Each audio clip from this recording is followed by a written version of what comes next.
Good morning, ladies and gentlemen. Remember, we're reading Breakout.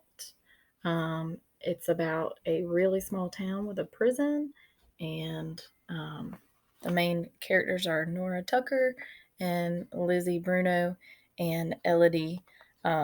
Remember, Elodie's brother is in the prison, and we're at the point where two guys have escaped, not Elodie's brother. Um, so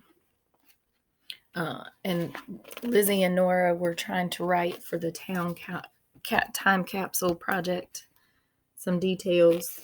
Um, and these are Nora's notes on Alcatraz. Okay, so Saturday, June 8th, Nora Tucker's notes on Alcatraz.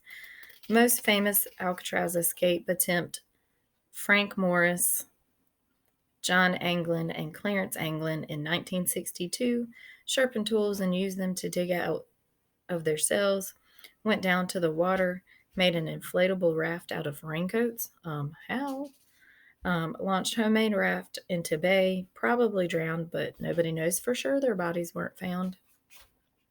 Other guys who tried to escape from Alcatraz: Joe Bowers, 1936, Theodore Cole and Ralph Rowe in 1937, and Thomas Limerick in 1938.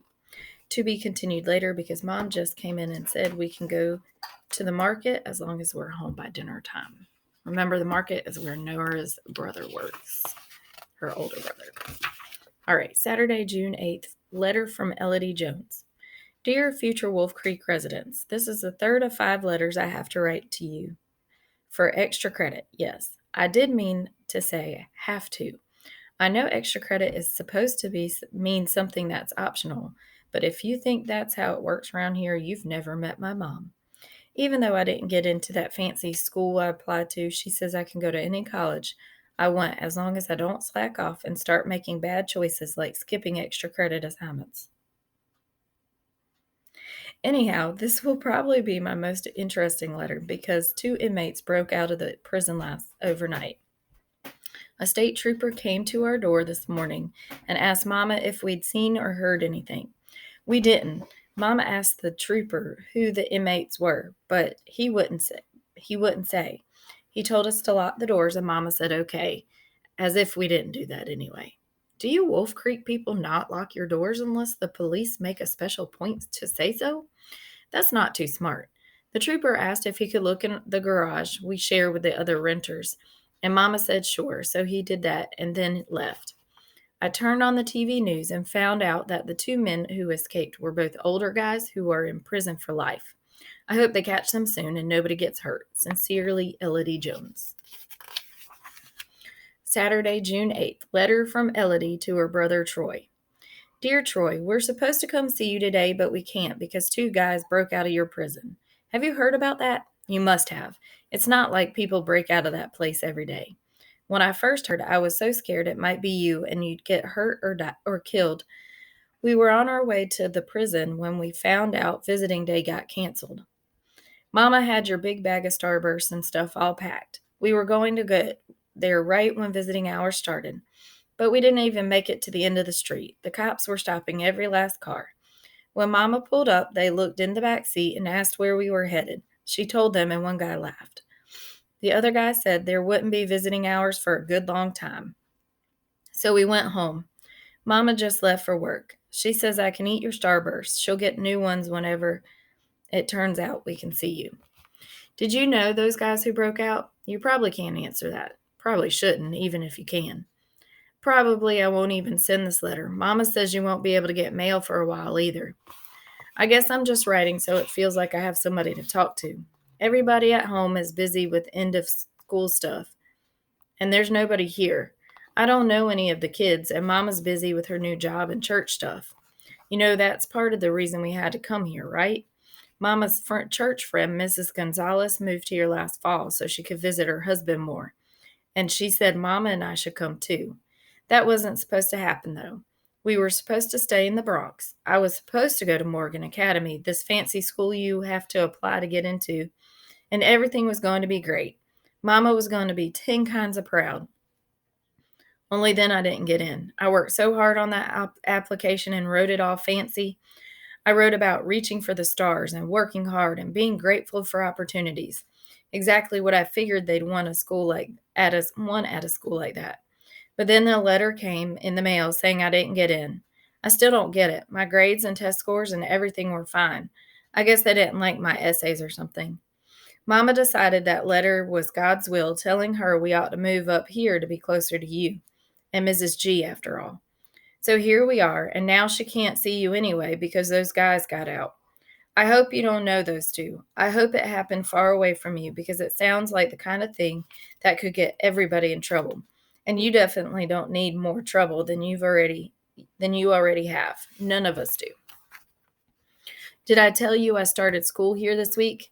It's okay. I talked with this one girl whose locker is near mine. She seemed pretty nice.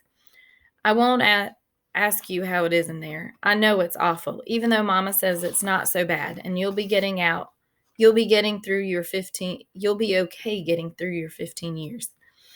I hope having us closer helps you remember there's a life waiting for you. Mama says you're just as smart as I am, except when it comes to choosing friends.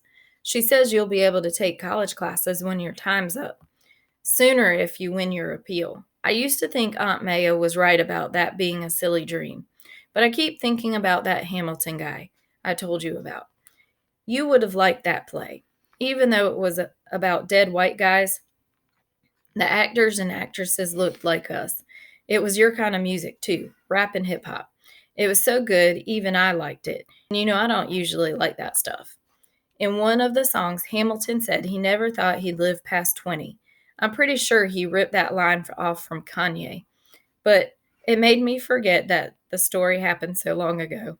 Like, it could be happening in our old neighborhood right now. Like, maybe you really could write your way out of that prison, just like Hamilton wrote his way off his island. So keep working on your appeal, okay? I'll wait a while to eat your Starburst in case we get to see you soon. Love, Elodie.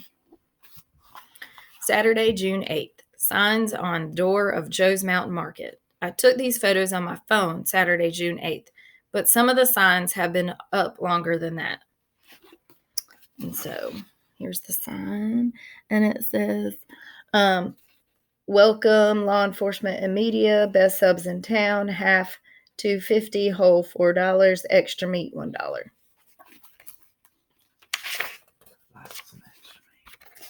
And then there's some more signs, and the top one says, Joe's Mountain Market open 6 a.m. to midnight, 7 days a week. Welcome to the Adirondacks. Please leave backpacks and large bags at the counter.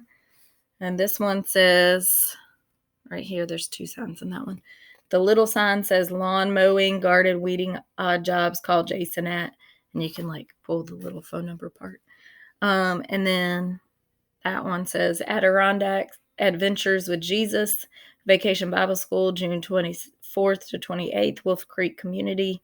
Probably says center and the information.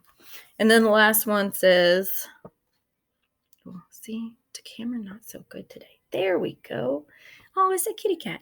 $50 reward, orange tabby named Nebula, lost June 3rd, near the corner of Trudeau Road and Old Edwards Quarry Road. Please call Judy Higgleson. So, if you've seen Judy's cat, call her. I see it in the picture. Thank you very much. Christian's being a smart aleck. Okay.